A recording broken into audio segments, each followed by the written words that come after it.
I know that they're going to be overlooking us. I know that these guys will not take, like, they will not put in their 100%, I think, because they think that we're probably like the weakest team of the bunch. So I just want to be able to prove them wrong. I want to make sure that these guys, you know, I want to make sure that these guys kind of regret having to pick us or having to go against us. Hello and welcome back for Game 3, where TSM have selected blue side. That second game was an awesome comeback for the side of Clutch Gaming, and they have to be feeling reinvigorated as we continue into the remaining games of the series. And that game, too, was a completely different game than the game one. Yeah. Night and day difference there, especially for LirA in the jungle, where he was shut down by MikeYeung and Bjergsen in game one. They made some adaptations, got him Skarner, which he's now 5-0 on. So your favorite player yet, Flower? Hey, man, he's racking up the Skarner wins. I'll support anybody who manages to play the Scorpion right. Yeah, I mean, he was even doing a good job of punishing the Olaf after Olaf had made a proactive play, right? He's not going to let them get away with having a lot of cooldowns down. The other honorable mention that we should shout out, of course, is Hakuho, who absolutely just was on fire in the end of that last game. 5 KDA for him, 88.2% kill participation, and most importantly, landed all of the death sentences. And the jungle support synergy is something we haven't talked about in a long time, especially since like junglers lost Tracker's Knife. We don't have the group up and then go ahead and ward together. But this is one that's been intact for over a year since LirA came to the NALCS, being alongside Hakuho. And we saw the plays, the Thresh plus the Skarner. Even when they had died very early on in the bottom lane to a 4-man dive from TSM, they turned it around by pulling LirA down and having him make a really proactive play with Hakuho. And like you said, that was so critical for stabilizing things early for this team, not allowing the early success of TSM to snowball into another victory. We'll see how TSM answers them here in game number 3.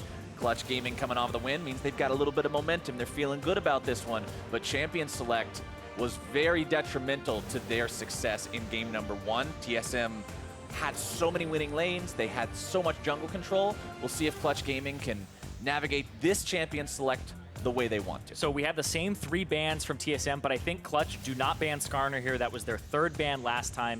They're going to ban the Talia, so yes, this leaves a trade-up instead of just the Olaf versus whatever you're going to play that can't clear as quickly. And TSM might even want the second half of that trade. After, you know, LirA, you mentioned the win rate there on Skarner. Yeah, they don't want to let that one through once again, so quickly trying to correct that situation. And MikeYeung will not be on Olaf this time around, but Skarner, there's a reason why he's first picked by so many different teams. Also has a very fast clear and can get to a very quick spike.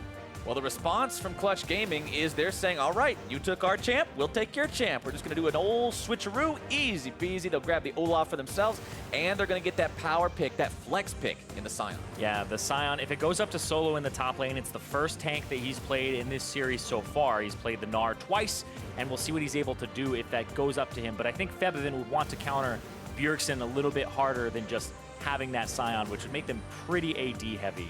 And there was a reason in game number 1 why we were giving, you know, a lot of praise to TSM and how they executed with the Olaf and the overall team strategy around the champion. You know, drafting winning lanes for it, you know, pushing up and having the team-oriented objective of getting the counter jungling done. So Clutch Gaming, they are going to do the kind of run back here where they take that comp, and we'll see if they can also execute it. Sion is a very good shoving lane for either kind of flex pick there, so that's definitely a good start for them. We'll see if they follow through.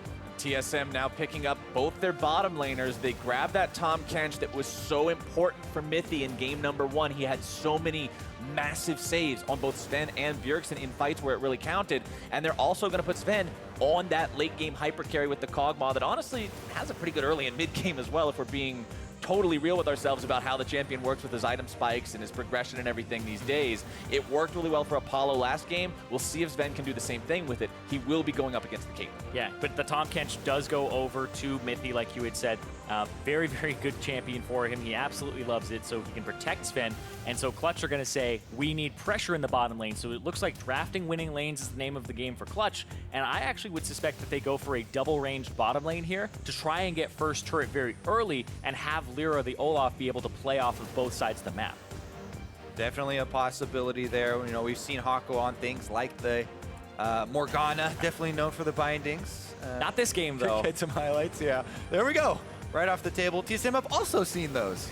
Yep, the Morgana banned away, the target ban, the respect coming out on that one, and across the board it's the same thing because you've got the Syndra banned out by Clutch. They're not willing to give that one over to Bjergsen. They don't want to be put to match point at the hands of a champion that Bjergsen is so well known for and so well experienced on, also banning out the Galio, targeting that mid lane. Yeah, speaking of, players and champions, I mean, we've seen Bjergsen just absolutely hard carry on the Syndra recently. This isn't like one of those legacy champions that you're like, oh yeah, Frog and Anivia. Yeah, where long time ago. Yeah, exactly, long time ago. But he's still coming out with so many of those big plays with it, the long range stuns and making that burst damage look good. Meanwhile, though, another support ban comes in. Braum, another favorite, into Tahm Kench, so they're not going to have the possibility of that Winter's Bite. And we're talking about Bjergsen in those bans. There are actually 6 mid lane champions taken away here from him, and those are his top 6 that he's played. He's played only 9 this split. Xerath, Malzahar, and Orianna are the other 3, so he might have to pull out a new mid lane champion here with the Orianna being taken. So 7 out of the 9 he's played this split. That is quite a lot of focus onto the mid lane pool this game from Clutch Gaming. And I mean, they even lost 1 to their own bans, but that had to be controlled for Febiven there as well. Karma. And this was really interesting from Clutch. No, because I think what they're trying to do is push Bjergsen off of the champions that they've seen him on and have him show them something new. Because otherwise, what Clutch would do here is you see the TSM bottom lane. Pick your support here, and then you get to flex pick your Sion. But they pick their mid, so TSM get to know their mid and their top lane matchup here, and they don't get counterpicked. Hakuho has to have something worth that in the draft here to really make it worthwhile for that pick order. Yeah, definitely like the pressure they're putting out in Champ Select. This time around, though, Gnar going to be in the hands of Hauntzer, so they're kind of playing the reverse. And we're going to see both sides of the matchup.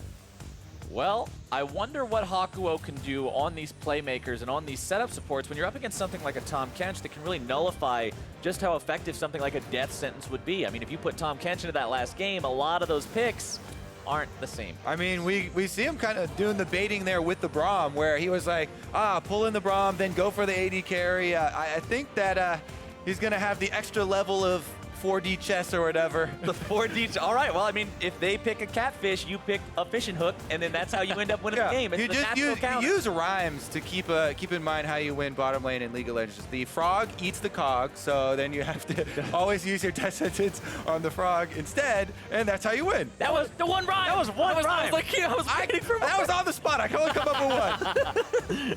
I need teammates. This is a team game up here, guys. You're on your own on this one. I don't have any good fresh frog rhymes. Sorry. Give him the hook. Caitlyn gives him the book. Boom, Sheriff. There you Works. go. You got points. There you go. Look. What, you book him. Get in the game. Let's stick with rhyme 1, because Kate's only got a gun. What 2 words did you just rhyme together? Oh my god, into the game we go! Summoner's Rift popping up on your screen as you can see the matchups, the player cards showing who everyone's going to be piloting as we get into game 3. It's all tied up, so that means either team can take us to match point right here.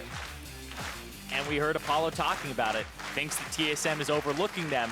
And honestly, if TSM have the performance that they had in game 2 for the rest of this series, it would be huge because they have never missed a semifinals, a finals, and going down here to Clutch would be enormous. So much of the talk around TSM is always about the legacy, winning, getting to finals every single year. Clutch Gaming poised here, chance to knock down, try and put a break there. It's daunting for their opponents because it feels like they might have that invulnerability, the plot armor, but it's also daunting for some of the members of TSM. You don't want to be the first roster to miss the finals ever. They might have plot armor, but you never know which team's been working with George R.R. Martin and we're killing off the main characters. Could always come around. TSM looking to prevent that as effectively as they can. Going up against LirA on the Olaf. We saw the Olaf from MikeYeung just decimate LirA in game number 1. Proved to be much less effective in game number 2. And now we'll see how LirA can manage this. We talked about how successful he's been on Skarner, and Olaf's a similar champion in that he has a really fast clear. He's very effective at just running at you, but at the same time, like you guys said in game 1, you got to snowball early. And already we have the differences here. Both times, you know, TSM, they try and invade with their Olaf. They try and set MikeYeung up into a position where they're trying to eliminate possible routes for the enemy so he can try and use this early power to its fullest extent. Whereas here, TSM move in, they just get the one ward onto Raptors, which moves LirA over to starting his blue side. Olaf's very fine, you know, with doing his own clear, doesn't need a pull. The lower he gets, faster attack speed, all that. Yeah, you don't want to pull. Exactly. All of the mana and cooldown reduction there is just going to increase the speed, but this is going to be, again, so much about how you work with your lanes early on and who does get that shove to allow options for the junglers to choose from. Exactly. With the winning bottom lane for Clutch Gaming early and the fact that they don't really have to leash as hard, they get to go ahead and get the shove advantage there. And then on the top side, we have to monitor this matchup because like you said, Kobe, now we're seeing both sides of it. So this will kind of be, I would say, the authority on who's supposed to shove early. I'm pretty sure it's Sion here. One thing I also want to point out at the beginning of this game, since it proved to be relevant very early in game number 2, teleport for Bjergsen, heal for Febiven, no Summoner Spellbook on either one. So there is a bigger global advantage in terms of Summoner spells on the side of TSM this game.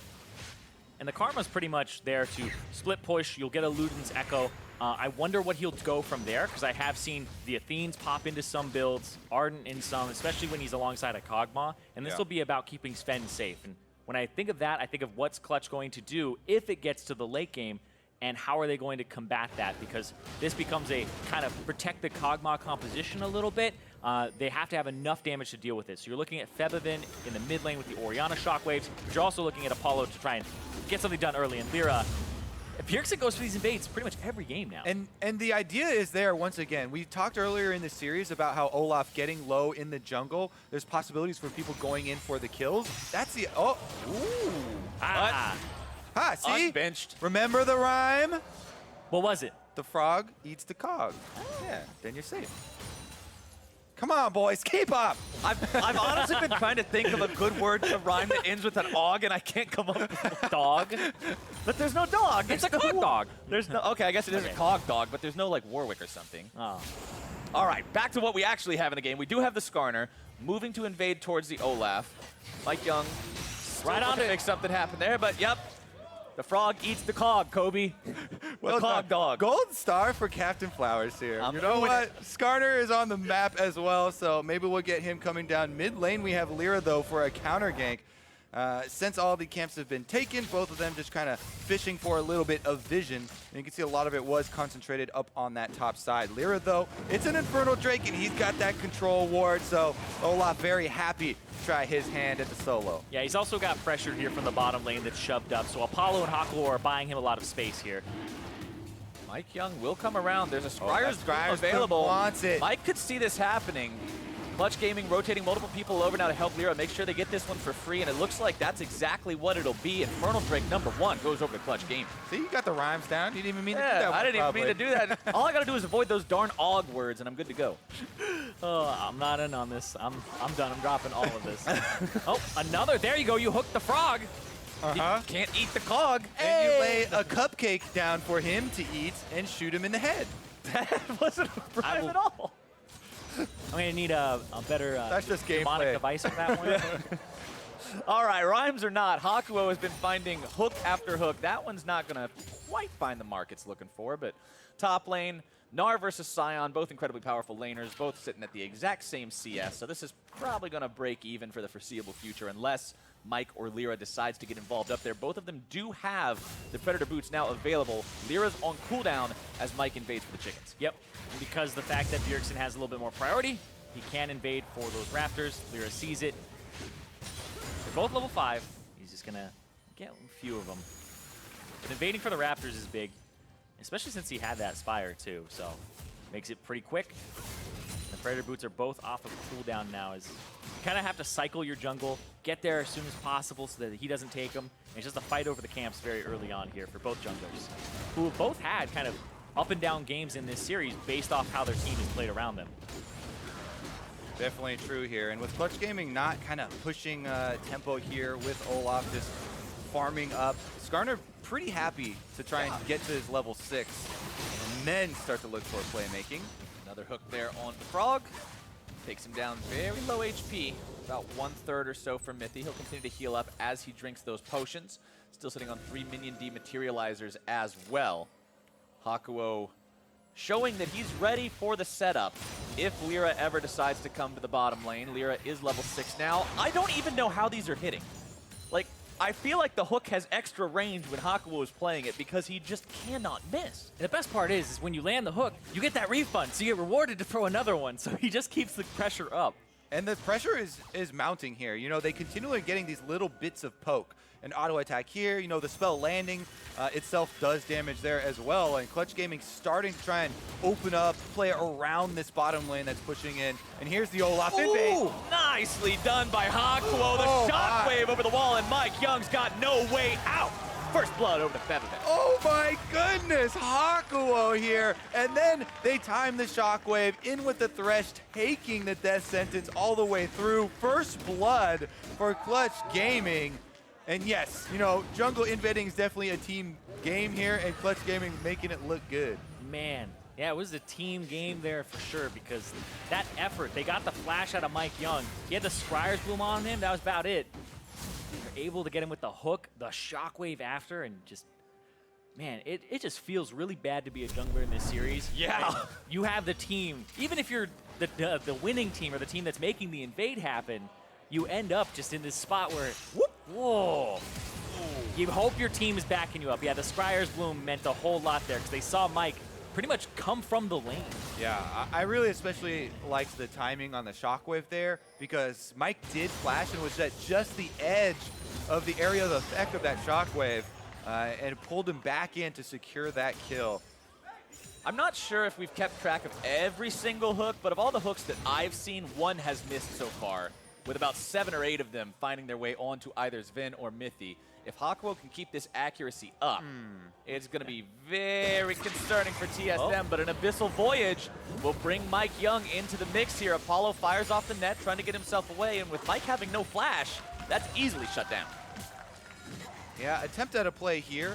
They didn't burn Predator for it there for MikeYeung. At least as soon as the Abyssal Voyage arrived, they're like, okay, you're out. We'll let you off easy on that one. So there are still options for him to go for, but again, he's going to have to worry about LirA. This level lead plus flash advantage, Olaf for Skarner matchup. You have to be careful about which fights you choose and how far you overextend. Exactly, and they didn't know what was on the bottom side of the jungle. Like, you can see that TSM don't really have any wards on that bottom side at all. So as soon as they started running up, kind of looks like LirA might be there, so they just back up. They don't play that kind of guessing game or take that risk.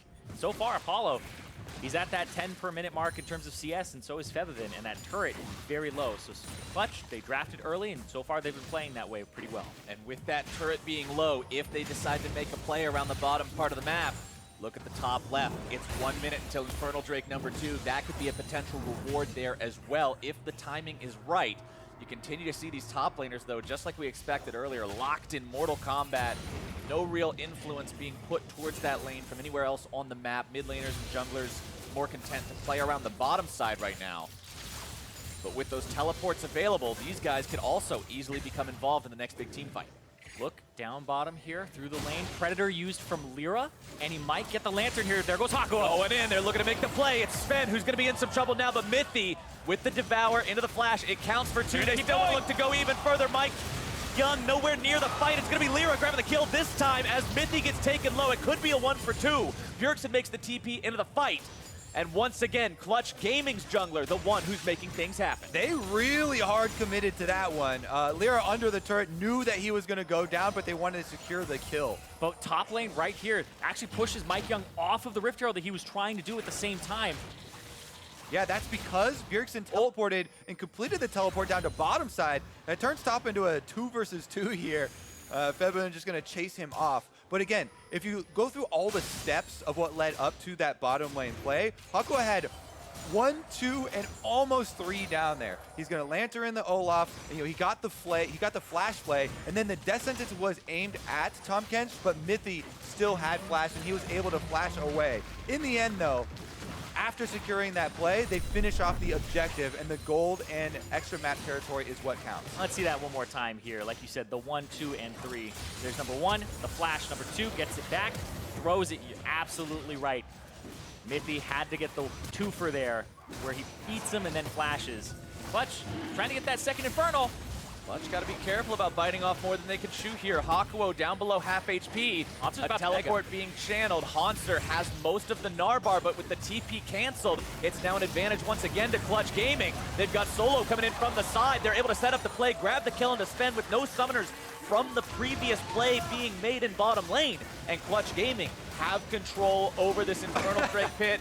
LirA's down to 200 HP. He seems pretty okay with that situation. Great. I'm berserking.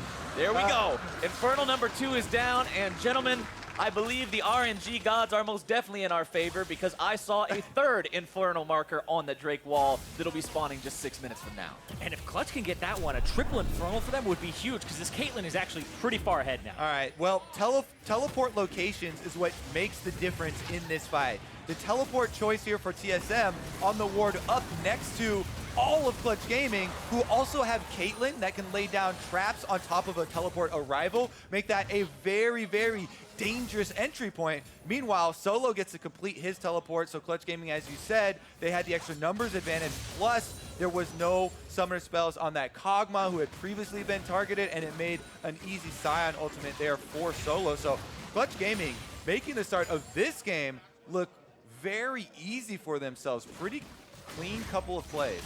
And 3,000 gold and 2 Infernal Drakes at 12 minutes into the game is a substantial lead for this team that a lot of people weren't giving a lot of chance at winning this series. You talked about those teleport locations. Before that fight, Mithy hadn't completed his quest, whereas already been completed for Hakuho. So Hakuho got to lay down lane wards after they took that bottom turret and gave all the gold to Apollo. So they were able to set up off of this bottom lane winning to have their top laner come down in a better position. So it's kind of all interconnected here where that Caitlyn plus Thresh and Hakuho just popping off have made it so that the map is pretty much wide open and they've had a lot of more options than TSM here. TSM's bottom lane rotating up to the top side now. As you can see, the bottom lane from Clutch Gaming doing the same. They're still hanging around with LirA. He's playing around these guys so much, trying to enable them, trying to allow this Caitlyn to become as strong as possible. Remember, this is Apollo's most picked champion in Spring Split 2018. He feels comfortable on this. He can carry them on this, and that's what LirA recognizes. That's what he's trying to facilitate right now on this Olaf. You can see a little bit of an item divergence on him as well, going for the Giant's Belt after the Cinder Hulk as opposed to Righteous Glory components. So we'll see how that works out. I wonder what he's going to buy. Potentially the Warmogs. I don't think Randuin's is that great of a purchase here. Deadman's maybe the other, yeah. I really don't like Warmog's Rush against Kog'Maw because Kog'Maw does percentage health damage, and just stacking a bunch of health there, you would get melted down. Yeah, I don't think it would be very good. Getting melted down. Bjergsen takes a lot of damage there from Febiven. LirA comes up, won't go in all the way on that one. Yeah, but that means they get Rift Herald wide open here because they've swapped the map. They have their bottom lane up top, and they have pressure, so they could potentially go for that right afterwards. Sticks around. Predator for a Predator as MikeYeung comes over to try and cover mid lane. Do have a lot of vision being set up there. Solo now gets jumped on, but just going to walk on under. Let the leapfrog go over. Not too worried about it. He's fallen behind a bit in terms of farm, but the nice part about being that just massive meatball in the top lane is you don't have to stay completely caught up or ahead all the time in terms of your economy. You're still going to be very effective in the team fights, even if you do find yourself just a bit behind the curve. Which does make a lot of sense for Clutch because they don't really play around Solo. They play around their bottom lane and also their mid lane, so kind of leave that wide open. And this Rift Herald, I thought it would go over to Clutch based off the positioning, and looks like it's going to go over to TSM here as they're being very opportunistic about this. Mike, Mithy, and Zven, the 3-man Rift Herald Extermination Squad, doing what they can to take this down before LirA makes his way over. Smite there from MikeYeung, so they secure it. Bjergsen also joining up with them towards the end there to make sure nothing sketchy happens as they make their way out. And that's a good neutral objective pickup for TSM. In a game where they're very much on the back foot, where they're very much the ones defending and trying to find ways back in, that's one of those doors you can open. Yeah, and especially since they're slowly bleeding turrets out. They lost that bottom turret off the pressure. Their mid turret is already below half HP, and then their top turret is starting to get chipped a tiny bit. So they need to try and open up the map, and I would assume finding a way to use it mid here is the avenue for TSM. Yeah, we'll see if they're going to be able to turn that Rift Herald into some sort of map control, because as Captain Flower said earlier on, another Infernal Drake is on the way. It's only a minute and 30 off And right now, Clutch Gaming have a very solid early game lead. Mithy, he's going to grab Mike, gonna bring him in. They want to Way play in on there. the bottom lane. They go way underneath the turret, but Apollo is kept safe. Hakuho drops the box, and Clutch Gaming walks away. Yep. Thresh can do 2-for-1 flashes as well. Doesn't have to use it there, though. And they're just barreling down this top lane. They're gonna throw down the Rift Herald here, knock this turret down very quickly. Actually, it needs a few more taps on it. Shelly needs one more attack and can't quite get it. They need a single auto attack from any champion, quite honestly. 87 HP. All right, maybe 2 auto attack. But Apollo already has static shiv, so Exaggerate. he's in a very good spot to wave clear. And you can see that now LirA, he's over here on this side of the map. He's already got his back in. It's the Spectre's Cowl after he got the Giant Spell, so he was just looking for a little bit of extra HP at the start, but there's the Predator. Hook There's the comes hook. out. It's Zven. Where's Some the jungle. He's frog? going to be popped. They try to eat him, but it's too late. The frog didn't eat the cog, and now they're in some trouble. Mithy tries to run away. He cleanses away from the hook, but you're not cleansing the dunk, baby. That was a true reckless swing because he flashes in for it and he has gray health ready, but Mithy is not expecting an Olaf flash kill right there. And they are hugely rewarded. Their tower doesn't go down. They get to then push back on TSM, and the Infernal Drake should be the swap after to bottom side. Exactly. You can see LirA running across mid right now saying, let's go, let's get this right here. Triple Infernal would be huge for my Clutch God. on top of this 5,000 gold lead they'd accrued against TSM. And if you're TSM, what are you going to do to stop this right now? It's not exactly dropping slowly. You've got the Olaf and the Orianna Got the pouring collapse. damage.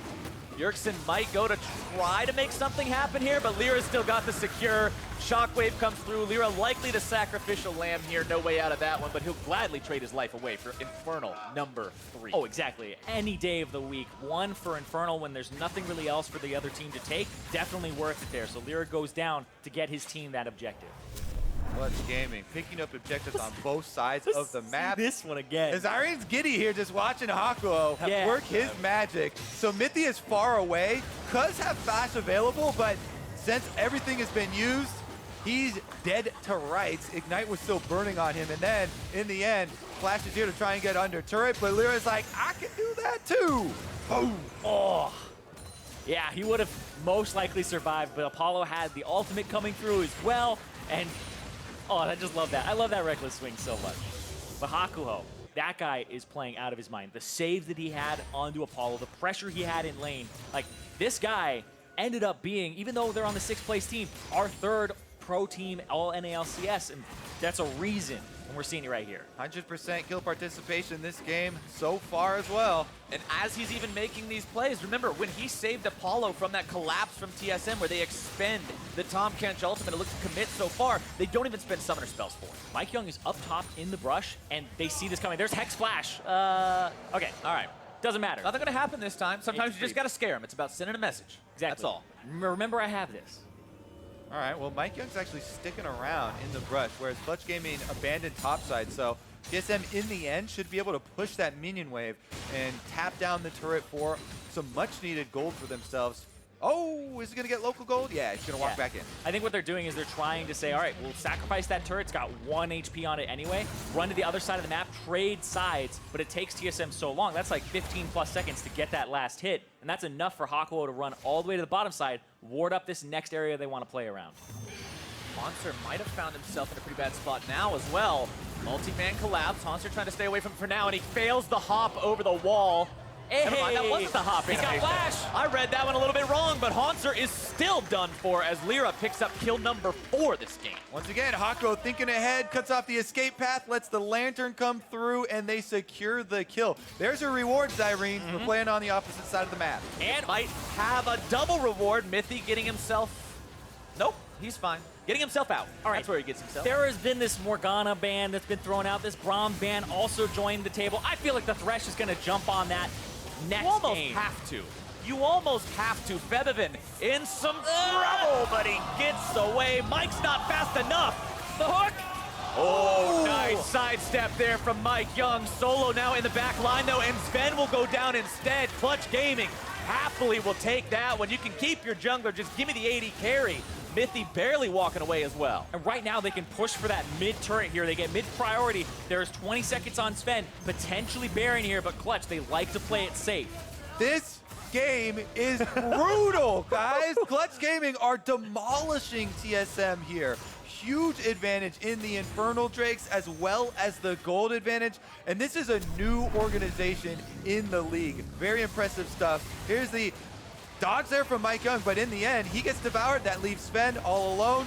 Mithy even made a little bit of a sidestep over there. He's like, oh, I want to save you too, but no. my tummy's only so big. You Can't see gobble up everybody. the reaction cam from Zven, frustrated this game. 0-4-1. They've targeted him, and they've done it so well. So in TSM's last 10 games before this series started, Zven's combined scoreline in those 10 games was 39, 4, and 54. He has died that many times in this game. He has died 4 times. That equals the last 10 games combined for him. He is having the worst game he's had in a month. And he's on a champion that honestly needs to do a lot of carrying for this TSM squad. You talked earlier on in this games, Irene, when we were talking about Bjergsen's itemization path, how so much of what TSM is doing is supporting Zven, enabling Zven, and if he's too far behind the 8-ball, they're just stuck. Exactly, and I feel like Hakuho is the person who's pushing this ahead here. He is making that bottom lane look silly with all those hooks. There's another. All right, not quite hitting that one. TSM walking out of the way, learning a bit how to sidestep these, it seems. Mithy no longer on that 90-something% accuracy rating. I think he's dipped into the, not Mithy, Hakuho on that, trying to hit Mithy, I should say. He's still giving him haircuts, though. They're really close. With everybody just running mill around this jungle here, Clutch Gaming actually left so much vision in the blue quadrant leading up to the Baron as well. You can tell, even though it's early in the game, they can feel the power that they have here, and they're already turning their eyes towards more picks, leading TSM into this dangerous area where Hakuho can try and throw them out. And remember, in game number 1, when TSM was so dominant, they went for the early Baron. They had faith in their jungler that he would win the 50-50. He did, and that just completely snowballed the rest of the game into a TSM win. Would Clutch make such a play? They've got a 5,000 gold lead. They've got 3 Infernal Drakes. They've got the turret advantage, but it's all about how they continue to build and translate that lead into more here in the mid game. Knowing Clutch, they definitely don't like to make those types of plays. They go for the sure thing, but they also really like to take fights that they have advantages in more than objectives. And hook on the mic to try and protect this as the team collapses. LirA coming in from the side. Solo will be approaching from the other side, but Febiven not here yet means there's no way they can pull the trigger, at least for a couple more moments. If they start now, they'll be able to do it. Here comes your Lantern. Death Sentence not finding its way onto anyone. The trap line is set down there in the mid lane. Hauntzer in some trouble, going to be knocked up as he tries to get off the hop. LirA expending the Olaf ultimate. Hauntzer, Gnar bar ready to go. Into the Mega Gnar form he goes, but no opportunity to find an ult just yet. Another hook, just barely not finding its mark. I love this vision toggle by the observers here because it shows how Hakuho consistently weaving himself into the fog of war, throwing out the hooks, trying to find some picks. There we go, though. And this time it's a dark passage that saves Solo from screening, allows them then to get this Mountain Drake and push back out onto the field. And that gives TSM the advantage mid. They're going to push, threaten the turret, and then look at that Baron with Hauntzer with the dodge. Hauntzer ready for that one. Sometimes that's one of the tricks, right? You think he's going to go for one of your carries, and then he switches it up onto the top laner, but Hauntzer knew that trick. He was way too familiar with those kinds of plays, gets himself out safe. Hakuho has been doing that forever. This guy on this Thresh, it's just such a treat to watch him play it, especially when he's on point. In the last 2 games, it has actually been ridiculous. You have to watch out, Mithy. All right, Mithy with another good dodge. He's really, his dodge game has stepped up significantly since what we saw in laning phase. Exactly.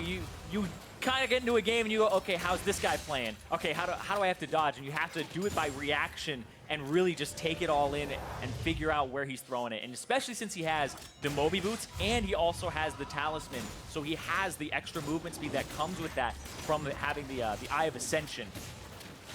He moves around very quickly, and you really have to be on your game. I feel like it's been a year, almost year and a half, that people have been saying Hakuho is underrated. Now finally on the playoff stage here, believe he's getting his due. Yeah. He seems appropriately rated right about now. He is putting in the work. He's getting a lot of success off these hooks so far. And even when he's not landing the hooks, he's also making those Lantern plays, those saves like what you were talking about, getting Solo out of something that could have potentially gone bad in the river, keeping the Caitlyn safe in the top lane. Zven having to run away from an Apollo that now has full 3 items on Caitlyn. LirA wants to go in. He's got the undertow. and Clutch Gaming find yet another pick onto the TSM carry. The flash was blown in the last mid lane skirmish they had. Clutch Gaming punished that summonerless Kog'Maw, and now it's time for the Baron. Yep, Hakuho just pulling Febiven in. That's all they see, but they've definitely started this up. The yoink is all that's in vision. There's a and now the cone. Baron looking to be taken. Hakuho's MikeYeung wants to go in. Hakuho drops the box, controls MikeYeung for now, goes in. The shockwave comes through. Mithy going to be taken low. Turret destroyed in the bottom lane, but MikeYeung is already gone. LirA with a killing spree and the secure onto that massive objective. Mithy gets the hammer, and Solo brings it down. It's 10-2 for Clutch Gaming. Everything is coming up Clutch today. Right now, they are playing out of their minds. The setup there, the macro that they had behind that too, to make that call. That is not a call that they usually go for, and you see they try to make it a sure thing. But Apollo, he is so far ahead. That was 2 hits. Skunked him. He's at 3 items, the rapid fire cannon, static shiv, and when there's no frog, you bonk the nog of the car. The nog! That's a good one. Solo approves as well.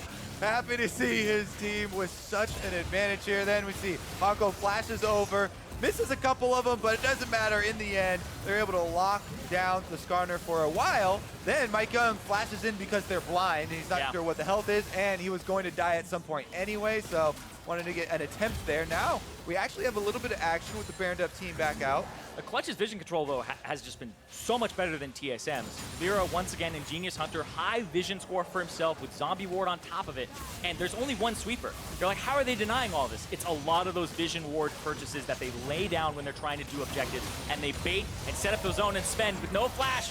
He's got a body block. The shockwave nearly kills him yet again. Mithy on the front line now. Hakuho nearly taken down, barely escaping from the wrath of the Bio-Arcane Barrage. Bjergsen wants to go for a flash play, but doesn't quite land it. That means Hakuho still walks away. Bjergsen's down a summoner spell. TSM rotating now down towards the bottom part of the map, but they've also got to respect what continues here in the mid lane. Tier 3 under siege. Apollo putting in work on this Caitlyn, this comfort pick. They set him up for success, and he has delivered. Now he's taking down the inhibitor here. Traps are set up. It looks like TSM actually getting fairly close in contesting. TSM will lose that inhibitor. Clutch Gaming wants to get themselves out. Redemption will come down, keep it all topped off, but Abyssal Voyage into the back line. Mithy having to immediately flash away, leaves MikeYeung in a bad spot, and he is gone. Clutch Gaming get themselves one, and the attack now reverses direction. They're going in and out of there. They're also going to find the kill onto Hauntzer. That has got to be it. Clutch Gaming with the victory march towards the Nexus turrets. Bjergsen has to work a legitimate miracle to hold this game now, but I don't see it happening. Ladies and gentlemen, Clutch Gaming takes TSM to match point. Clutch are on the brink of doing the unthinkable and knocking TSM out of the playoffs.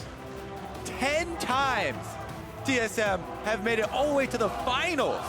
And Clutch Gaming here are on this doorstep of creating some history for themselves. We heard from so many players on TSM talking about Zven and Mithy, who are the kings of Europe, talking about Hauntzer and Bjergsen, who have had so much experience on TSM, on the most dominant dynasty in the North American LCS. All of these players expect finals. That's the floor to them. And if they aren't careful, they're about to end up in the basement. Yeah, I mean, this is a best of 5 series, so there's another chance for TSM, but they have no more gimmies. Absolutely, and we ran into Febiven in between games, and he said today is the day that TSM falls. We'll see if that holds up to be true, but to help us understand exactly how Clutch goes up 2 games, let's send it over to the State Farm Analyst Desk. Thank you very much, gentlemen. Clutch Gaming on the verge of doing the impossible, what's never been done before. We've got TSM going to 10 straight finals in the North American LCS, and they are 1 win away from knocking them out in the quarterfinals of all stages. Yeah. A beautiful win crafted by Clutch here in Game 3. You notice a couple things straight off the bat here in Champion Select. The Skarner gets picked away by TSM. That feels fairly intelligent. But of all things, the Thresh locked in the final pick, and Hakuho runs rampant across Summoner's Rift. It's hard not to be all right with what TSM did here. You have the Tahm Kench. It's usually good into Thresh. You don't want to ban Morgana and Thresh in the second rotation, get rid of the Braum, but like... Maybe you should have. You definitely should have. In hindsight, yeah, that was wrong. Mark and I were standing right here watching this champ select, and we go, okay, Morgana ban, that's good, that's good. And they already took the Tahm Kench, so it feels like they're probably okay with letting the Thresh go through. Surgeon. But then we both stopped and just looked at each other and we go, but do you still ban it? I think you might just still ban it because you don't want this guy to be piloting that champion. We talk about one of the complaints about Clutch is that it feels like Hakuho is really their only playmaker on this team, but if he's going to get Thresh or Morgana or whatever it is, and he's going to play this, then he's the only one they need. That's the only one they need. He's like, oh, red buff invade, let's get a kill on the back of it. I'll hook him over the wall. Good that job was there. The Scryer Bloom vision. Yep, saw him coming. Set his team up for victory. Also on defense duty, making sure Hollow cannot get Not just the hooks, it's the lantern positioning as well. Well, that's why Thresh works in the Tahm Kench, because he's not just a binary hook champion. There's so much skill expression, as people like to say,